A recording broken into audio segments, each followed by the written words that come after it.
Hello, welcome to Seeking Liberty Studios. And today, I'm going to be going over my game design document for Cat Curtains.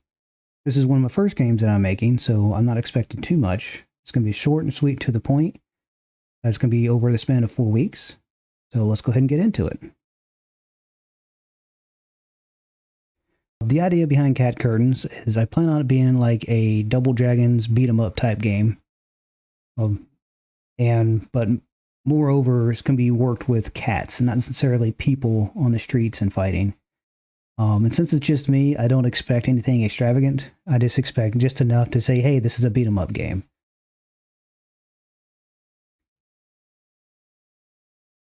Some of the inspirations I drew to do this was Streets of Rage and Double Dragon and Double Dragon and Teenage Mutant Ninja Turtles. In fact, when I was a kid, I played that game a lot. Loved Teenage Mutant Ninja Turtles on the Nintendo system. And when I got older, on the Super Nintendo and on the GameCube, one of my favorite games. Moving forward, the core identifier I see is that the ability to move left and right on the screen, not really be able, they can move up and down, but you don't really attack up or down. I know Ninja Turtles had the ability to jump and attack, and I know most environments were interactable. I know Streets of Rage had weapons you can use, and so did Double Dragon. So some form of interacting with the environment. So it's more of a brawl through the street. It kind of defines what a beat 'em up is. But I'm not sure how deep a level I can get into the idea with items, but I know I can get at least the beat 'em up feeling of hitting someone and punching them back down. And I am only doing this over 4 weeks. So once the 4 weeks is done, I'm done.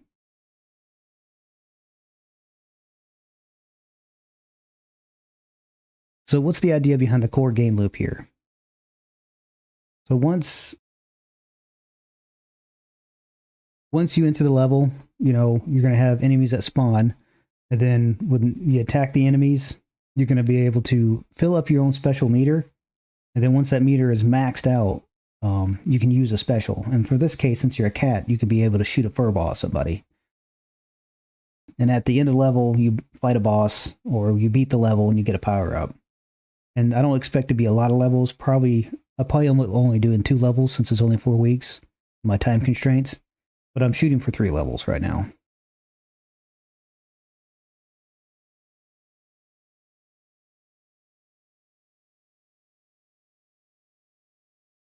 So the kind of twist to this idea of the game is, since it's Double Dragon, it's going to be more the idea of focused around cats. So, when you cats fight, it's pretty intense. They're hissing and growling at each other. It's also kind of funny.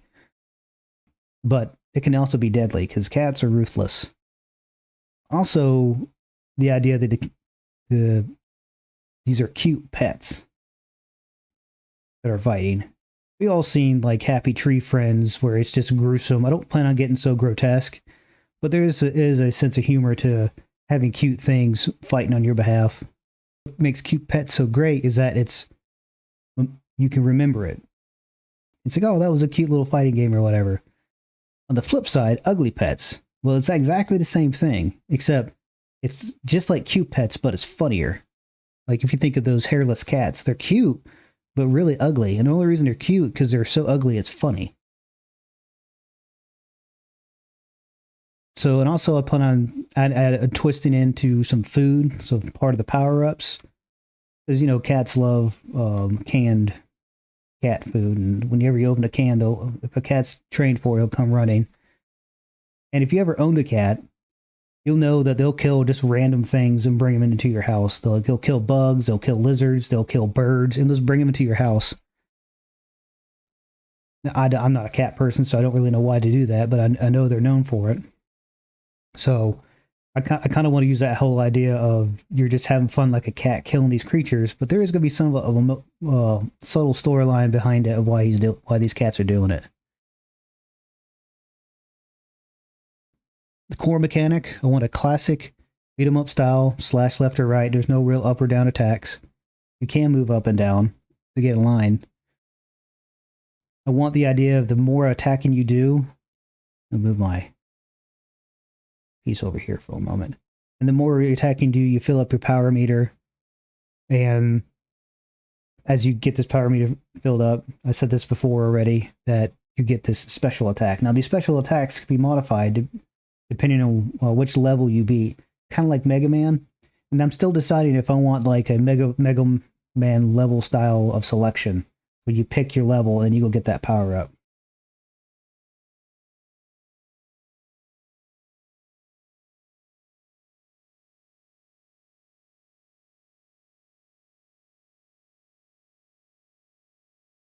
So when I first designed the things out, the things I'm going to pick, I'm keep it real simple. I'm only going to have real 3 enemies: bugs, stuffed toys, and undead.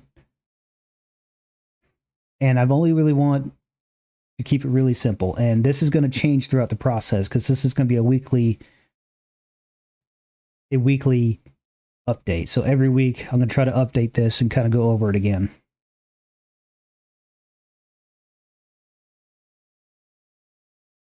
And some of the ideas behind the mechanics is the standard punishments. If you do get hit, you lose life, but the reprieve of that, you're invincible for a moment. I know some, I think, older Streets of Rage games or older Double Dragon games, you really didn't get a chance to fight back. I am going to add a simple invincibility timer to that, so you can be able to get out of the way and keep fighting. Cats are nimble, so I think that's appropriate. I'm also going to add in the ability, so if you fall into a hole, you fall off, you die. And if you attempt to use your fur ball without your power bar being all the way maxed up, you'll just choke. You just, like a cat, just sits there and heaves. So you'll just choke in place for 1 second. So you got to only use it when you have it available.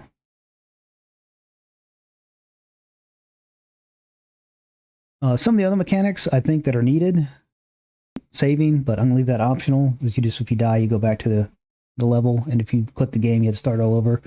Since there's only 3 levels, I don't see that as a big deal.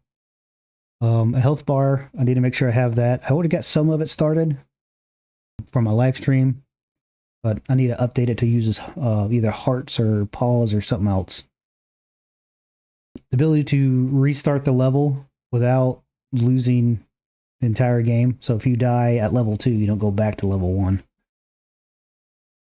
And how long these levels are, I don't expect to be super long, just, long enough to feel like you've actually played a game. Power-ups, I want them to feel like you earn them, but I didn't really note that here. I need to update my document and note that. So when you're moving, level moving, so when you're moving, the camera is tracking where you're going, but it stops and you can't move outside that range because there's enemies nearby. And most beat 'em ups where it just you allows you to move and it tracks you. There's some areas to where it stops and these enemies come on, you have to fight them off, which I think is great. And also health drops, but I may or may not add that in depending on how hard I want the game to be. And since this is my first game, I just let it be hard, learn from it later. So some of the common levels I'm going over is level 1, the unliving room. So I kind of had ideas like, oh, your owners come home with this jar from an antique shop that's cursed. And so for some reason, all the dead things you brought back in the house is it's coming back to life. So you're fighting in the living room with them. So you got rats and dust bunnies. And then level 2, the dark dinner. This is where you're fighting on top of the tabletop. And so I'm expecting to be like, oh, you got narrow spaces to fight on. So you gotta be careful with that. And kind of like you have these ghosts that will come across and you really can't interact with them. They're just ghosts. And the final boss is where you, of this one is where you get your first power up. And then the next one is the fridge. This is where they finally put the jar. This is where you go and you have to climb up the fridge. As you work your way up, there's spider enemies, and then you have like the raw chicken and stuff like that coming back to life to fight you. And so my timeline overall, I'm gonna go ahead and shrink my camera down here a bit. Oop. The timeline of it all, I don't want to do this more than 4 weeks. Once 4 weeks is done, what I got, I'm going to wrap it up and clean it up and then put it up on itch to test out. And so the whole point of this is just for me to see how fast can I get what done and do I set reasonable goals for myself. So week 1, I want the core mechanics in, I want the health and attack power and the art to be done for the hero. I want an audio design, not necessarily not implemented, but I want the audio design to be selected. So what kind of music for the background, sound effects, and stuff like that. A general idea where I could just, all right, I got a couple things selected and I'll throw it into the game and I can replace it later if I wanted to. Week 2, I want the first level to be done. And I want a couple of enemies in there that are killable and that can return attacks. I want the power up to be added. I want to be able to modify that furball attack. And I want a boss complete. So that boss will have its own AI separate from the other enemies. Because, if you ever played like Teenage Mutant Ninja Turtles, like you have the ninjas that are fighting around doing their own AI, but the boss also has its own individual AI. And you notice in week 3, I put level 3 completed because I want to make sure I get something done so I have a complete game together, and level 2 would be just extra. That way, week 2 will kind of decide what is really happening in week 3 and week 4, and I'll come back here and update that design document to make sure I reach those goals as well. And I don't think you necessarily have to put your timeline in Max in what you're doing in a design document. I think it's a good idea to kind of give you an idea where the whole project's going. And so when you go update your timeline, you're like, oh yeah, we won't have time to add that. But I don't think that's the best way to do it, but that's what I'm currently doing.